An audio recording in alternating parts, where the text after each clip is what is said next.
একটা কমন প্রশ্ন আসে, সেটা যে আমাদের দলের ভিতর থেকেই দুইজন নমিনেশন কিনেছে। সেই ক্ষেত্রে আমি বলবো, আমি যেটা সাংগঠনিকভাবে যেটা জানি, এখানে এই মুন্সিগঞ্জের সদস্য সচিব জাতীয়তাবাদী দলের জনাব মহিউদ্দিন সাহেব, উনি একটি পরিচয় বহন করেন, সদরের সভাপতি, জেলার সদস্য সচিব। আরেকজন কিনেছেন জননেতা আব্দুল হাই ভাইয়ের জ্যেষ্ঠ ছেলে, বড় ছেলে রিপন সাহেব, উনি দলের পরিচয় আদৌ কোথাও উনি প্রাথমিক সদস্য পদে। সুতরাং আপনারা একজনকে যদি বলেন, ওই একজনের উত্তরটা আমি দেয়। যে দলের পদে নেই তাকে নিয়ে তো দল কোনো সাংগঠনিক ব্যবস্থা নেবে না। আমি দল করি, আমার দলের প্রতিনিধিত্ব আমাকে চূড়ান্তভাবে আমাকে দিয়েছে। এই ডকুমেন্টসটা আমার চলার পথের শক্তি আপনাদের কাছে, এইটাই আমার ডকুমেন্টস। এখন আজকে মানুষ তো আশা নিয়েই বাঁচে। আমি আমার কর্তৃপক্ষ বলবো না, আমার যেহেতু আমি জাতীয় দল করি, সেন্ট্রালের সমাজ কল্যাণ সম্পাদক, জেলার যিনি দায়িত্বে থেকে উনি বলছেন স্বতন্ত্র করবেন। ধানের শীষের প্রতীক তো আমাকে দিয়েছে।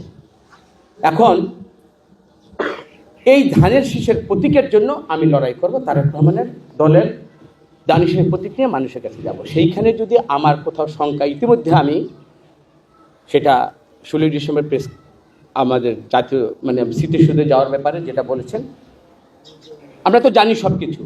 আমার তরফ থেকে আমি যেটা করব না, আমি কোনো বেআইনি উশৃঙ্খলতা এবং সোজা কথা পেশি শক্তির কোনো শক্তি দিয়ে আমি ধানের শীষের আমি বার্তাবাহক মানুষের কাছে আমি যাব না।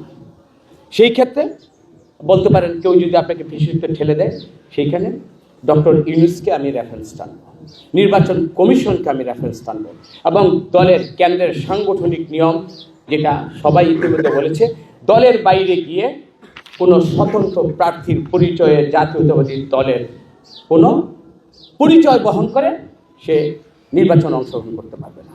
এখন একটা মানুষ নাগরিক, দেশের নাগরিক, সে যে কোনো কিছু সে কম্পিট করতে পারে, মানুষের কাছে যেতে পারে। কিন্তু আমি যতটুকু জানি এবং যেটা হবে ইনশাল্লাহ, জাতীয়তাবাদী দলের পরিচয় বহন করবে আর স্বতন্ত্র কেউ ইলেকশন করবে, এটা সম্ভব না। এই বার্তাটা আপনার কাছে সুস্পষ্টভাবে আমি আমার কথাই বললাম। আরেকটা হলো বিশৃঙ্খলা। আপনি শহীদ মিনার বলেন, আমাদের মুন্সিহাটে যাই বলেছেন, আমরা এখানে আপনারা সবাই দেখেছেন, আমি এখানে যাওয়ার আগে প্রতিটি জায়গায় আমি সরকারের আইন শৃঙ্খলা বাহিনীকে আমি 2 দিন আগের থেকে আমি নোটিশ করি আমার মানুষের নিরাপত্তার জন্য। সেইখানে আমি আইনগতভাবে আমি চিঠি আমি দেই, প্রশাসনিকভাবে সর্বোচ্চ জায়গায় আমি চিঠি দিই। আজকে যে এখানে বসেছি আপনাদেরকে নিয়ে, আমার আইনের প্রতি শ্রদ্ধা এবং আইনের প্রোটেকশন বলতে এইটাই যে আমি একজন ক্যান্ডিডেট, লেভেল প্লেইং ফিল্ড এবং মানুষের সাথে কাজ করার জন্য, মানুষের কাছে দাওয়াতটাও পৌঁছাবার জন্য আমার নিরাপত্তা, সেটা অবশ্যই আমি প্রশাসনিকভাবে তাদের কাছে আমি জানিয়ে রেখেছি।